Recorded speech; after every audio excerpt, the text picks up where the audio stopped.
My approach to all, especially when it comes to messaging, because that's a lot of the work that I do is around how to tease out the right messages, is you have to do it in a pragmatic, I call it pragmatic altruism, so a pragmatic way. And I think if it, I would have loved to have been in the room when whatever genius came up with sustainability marketing, and we've done a terrible job at it. It's the burnt out hellscape of an earth again, the Mad Max. It's the polar bear on the melting ice cap, and what that's done, it's really for a lot of people made them put up their hands and go, well, I'm one of 10 billion people, what am I supposed to do to combat all that? And people just sit on their couch and go, screw it, Right. I'm not going to do anything.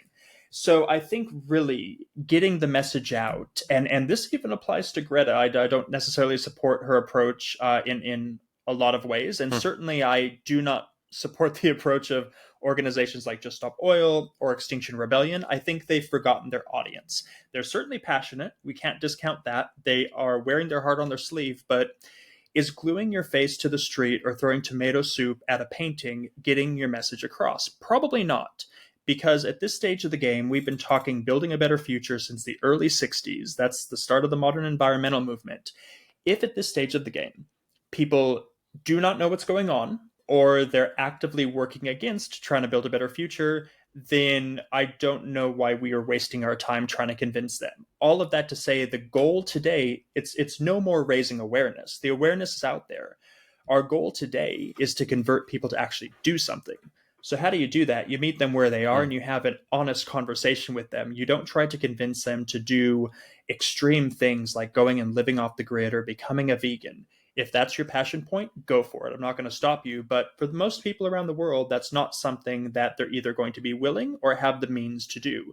So, what can they do in their day to day lives? How can you get them over the line to actually make a bit of a difference? Going back to that point earlier of moving the needle in the right direction, you don't have to go in an extreme way to build a better future. Every little piece contributes to something. I was in a panel, it would have been about a month ago, and I was sitting next to an individual who was very much of the activist viewpoint when it comes to getting messaging out. And he was very passionate, very angry, very loud. And I said, okay, wait. This is a room of people who've wasted an hour of their lives to come listen to us, so they must care. They're the 1% that care. And I said, okay, those of you in the room, raise your hand if you want to become a vegetarian or if you are. A few people raised their hand. Okay, how about being a vegan? Fewer people. How many of you would give up your cell phone? No hands. How many of you would give up international travel? No hands. Live off the grid? No hands going up. That's the 1% that care. What about the 99% that don't care? So the more we continue to bang on with these very extreme things, these very extreme actions, trying to get them to hang off the side of a whaling ship, the more they're going to see the movement around building a better future as this crazy fringe thing that only crazy fringe people care about. And they're not going to want to be associated with that. Most people that work in the space, they're not activists. They're not hippie dippies.